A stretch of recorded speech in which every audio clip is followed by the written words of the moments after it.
Тамақ желініп, шай ішіліп болған соң, қай-қайдағы қысыр әңгіме айтып, дауылдап отырған жұрт бірден көтеріліп тарай бастады. Елдің ең соңында қалған Кеделбай ақсақал шығып бара жатып: «Ал шырағым Беделбай, әркімге әбүйір берсін. Құдайдың басқа салған осы шығар. Еделбай бейшара соғыста жасым болмағанда бәрі де басқаша болар еді ғой. Қалғанымыз аман болайық», деді. Үн-түнсіз тұрған Беделбай жұрт аяғы басылған соң сыртқа шығып, дарбазаның есігін жауып, ілгегін салды. Ішке кіргенде ас үйде ыдыс-аяқ жүріп жүрген Баршагүлден басқа ешкім қалмапты. Сәлден соң қайтадан шай демдеп әкелді. «Қайнаға», деді даусы бұзылып, «айыпқа бұйырмаңыз. Ініңіздің қаза болғаны туралы военкоматтан хат алған соң төркініме қайтып кетейін дегенмін. Бірақ ол жақта да мені күтіп отырған адам жоқ. Алда-жалда сіз мені некелеп алсын деп те ойлаған емеспін. Үлкен қайнаға осылай шешкен екен. Мен де дейін, Құдайдың басқа салғанына көнемін де», деп қыстығып жылап жіберді. «Қой шырағым, жылама, денсаулығыңды ойла, ешкімге ренжіме. Еделбайдың ошағын өшірмей, түтінін түтетіп отыра бер. Қолымнан келгенше жәрдем беремін», деді Беделбай. Біраз үнсіздіктен соң қабырғаға жақындап төсек салынды. Келіншек шамның жарығын басып сыртқа шығып кетті. Содан әзер дегенде қайтып кіріп, шешініп төсекке жатқан еркектің жанына келіп сызылып тұрып қалды. Осыны күткендей, Беделбай басын көтеріп, жаңа ғана өзімен некесі қиылған келінін құшағына алды. Болар іс болды. Бұл бейшараны жылатып сықтатпай, тезірек бетін ашып алу керек. Бұрын келінім еді, енді некелі алған қатыным. Құдай алғанда да, жұрт алдында арым таза деп ойлап үлгерді. Діріл қаққан әйелді Айшайға қаратпай шешіндірді де әрекетке көшті. Әп сәтте-ақ ентігіп қалыпты. Аздап демін алды. Байқаса, келіншектің де кеудесі бір көтеріліп, бір басылып жылап жатыр екен. «Жылама дедім ғой саған. Егер разылығың болмаса, таңертең ауылыңа апарып тастаймын». Беделбайдың даусы қатқылау естілді.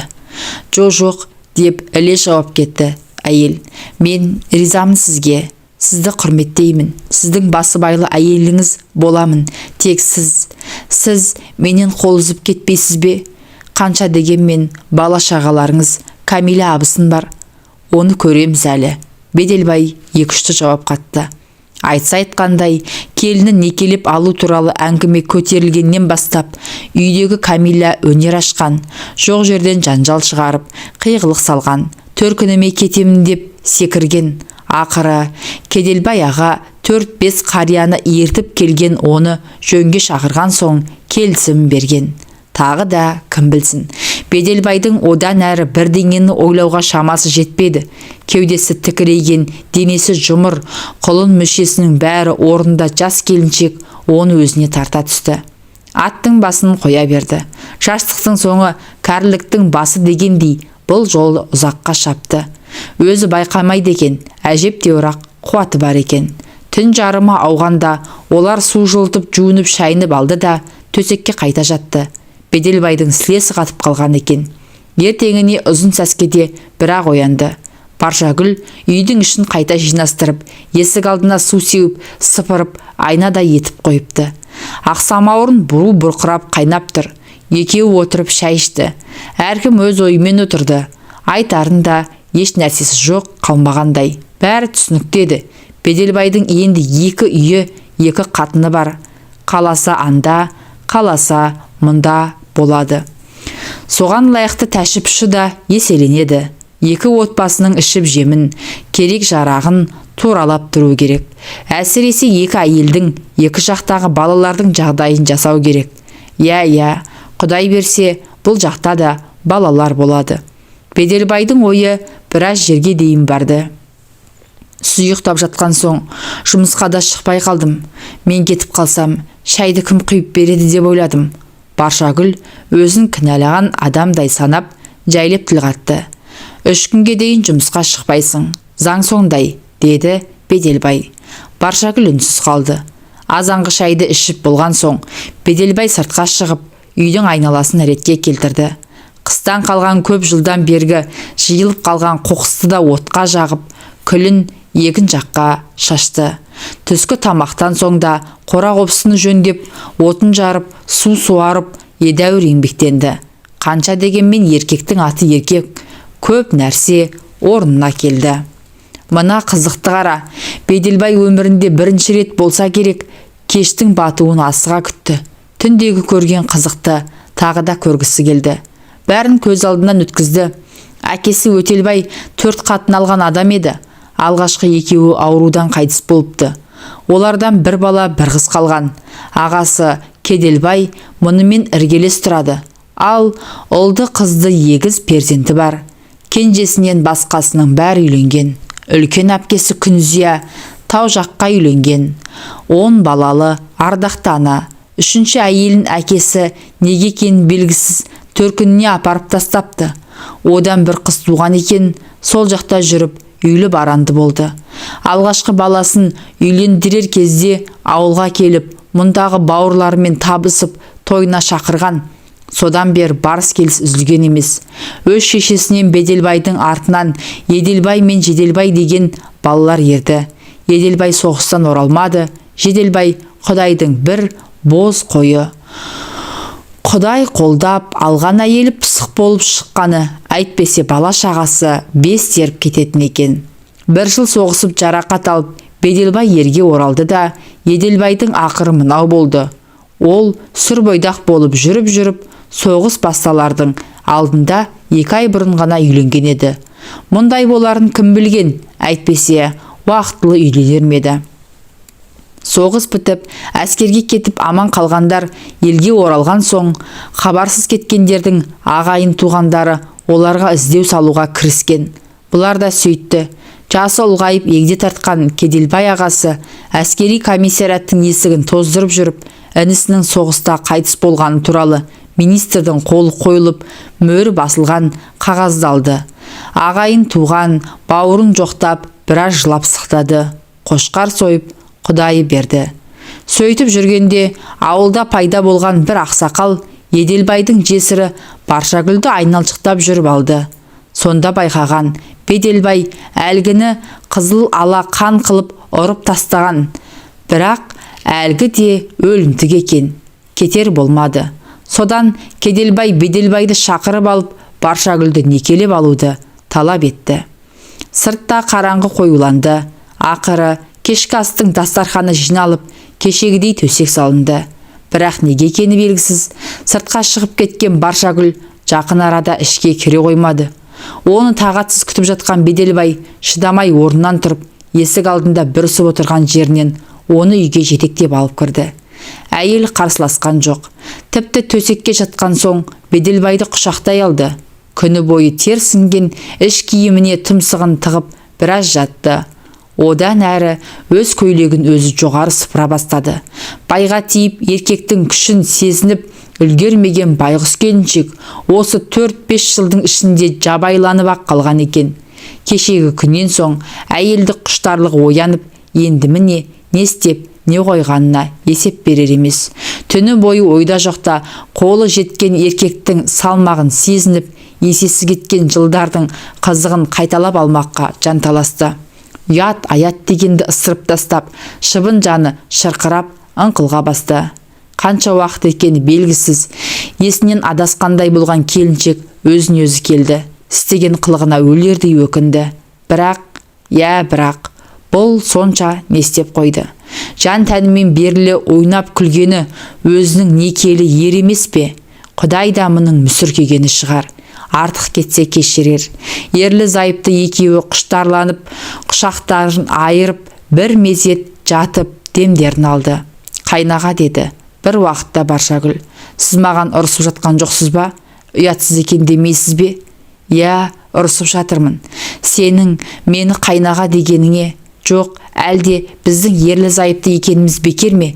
Егер бекер болмаса, бұдан бұлай мені өзімнің атыммен атай алмасаң, отағасы немесе қожайын дегенің дұрыс шығар.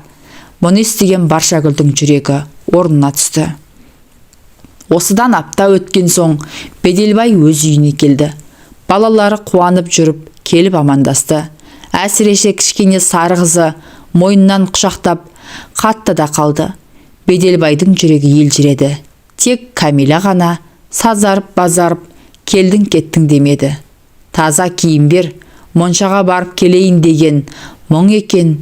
Айқайды салып үйді басына көтерді. Айтпаған сөз қалмады. Осыдан қоймай ескі шкафтан, кіреберістегі ілгіштен мұның бар киімін үйдің ортасына үйді де келген жағыңнан қайтпа деп бір-ақ кесті. Беделбайдың ашуы тас төбесінен шықты. Қонышынан қамшысын суырып алып, қатынының арқасын жон-жоса қаңғылды. Кетсем кетем, бірақ сен мені қудым деп ойламай-ақ қой. Қалғым келсе қалар едім, бірақ сендей бетбақтың маған керегі жоқ деп Беделбай айтарын айтты да киімдерін жинап, қанар қапқа салып, үйден шыға жөнелді. Шамамен 2 айдай уақыт өтті. Сырт қарағанда ауылда мүлгіген тыныштық орнады. Бірақ шындығында гүл деген өсек аяң жүріп жатты. Бұлайғы жұрт екі үйдегі тірі жанның басқан ізін аңдып, артық басты әңгімені оттай гулетті. Ақыры олар да шаршаған болар, сумаңдаған сөз басылуға айналды. Беделбай мен Баршагүл құдды Төлеген мен Қыз Жібектей тұрып жатты. Қосылғандарына 1-2 ай өтер-өтпестен Баршагүлдің құрсақ көтергені белгілі болды. Баланың иісінен зар болған келіншек жүрегі жарыла қуанды. Сондай күннің бірінде кешке таман әдетіне басып, қақырынып түкірініп, Кеделбай ақсақал үйге кіріп келді. Табалдырықтың жанына кебісін шешіп тастап, үйге жүн шекпенін ілгішке іліп төрге озды. Баршагүл күліп, сәлемін салып, жүгіріп жүріп, самауыр қайнатып, шәй пәй әкелді. Ағайынды екеуінің алдына сармай шылап, бір леген нан салма қойды. Тамаққа тойып алған Кеделбай ақсақал әңгімесін бастады. Әй, Беделбай, сен не білесің? Әлгі Камила келіп, біздің кемпірге мұңын шағыпты. Сені 2-ші қатын алғалы, үйге аяқ басуды қойды депті. Үйде басқаны қойған кәдімгі көжеге қатар қатықта жоқ депті. Жаны шықсын.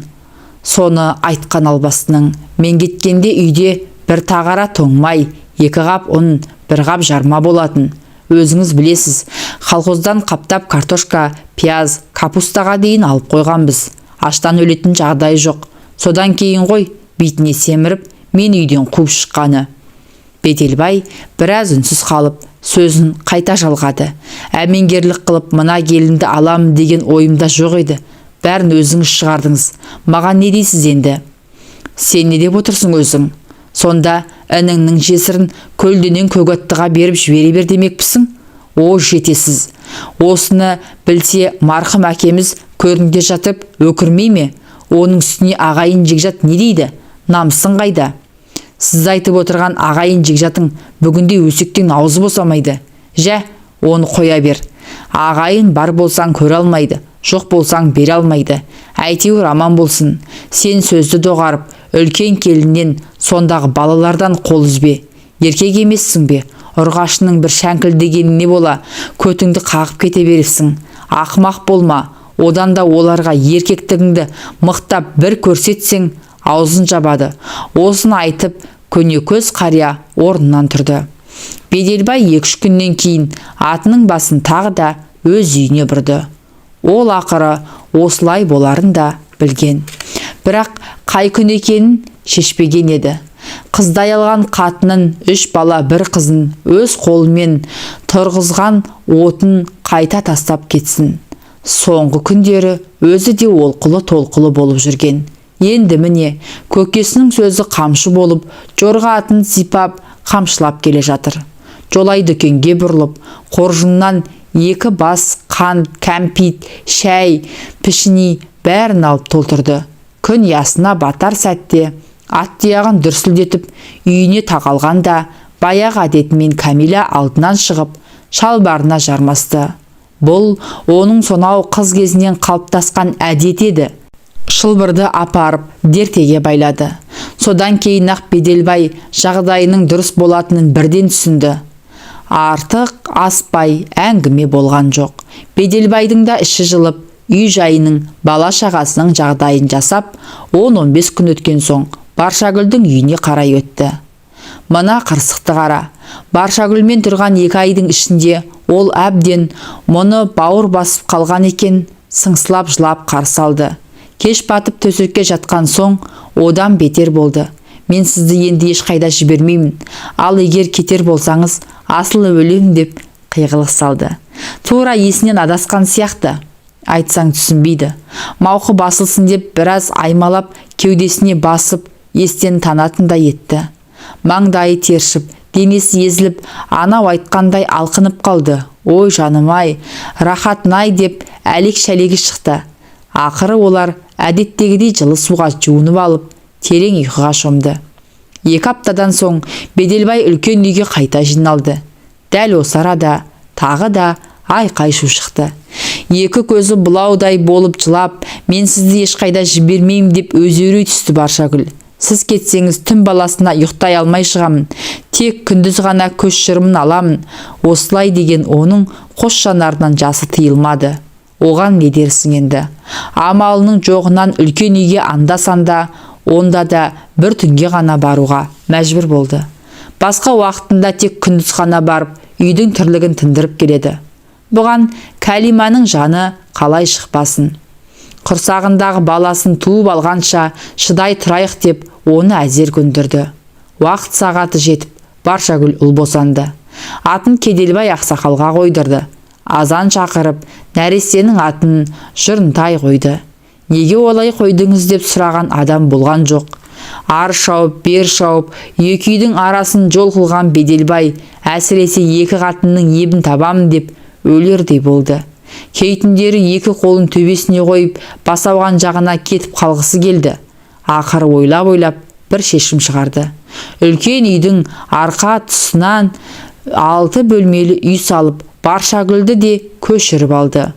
Ұзын сапты дырау қамшы өріп алып, қатындардың жон арқасын осып алатынды шығарды.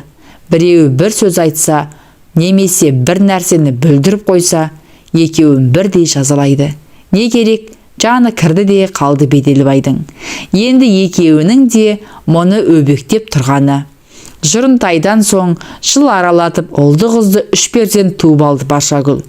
Бұл күндері салиқалы, сарқыраған қатын болды.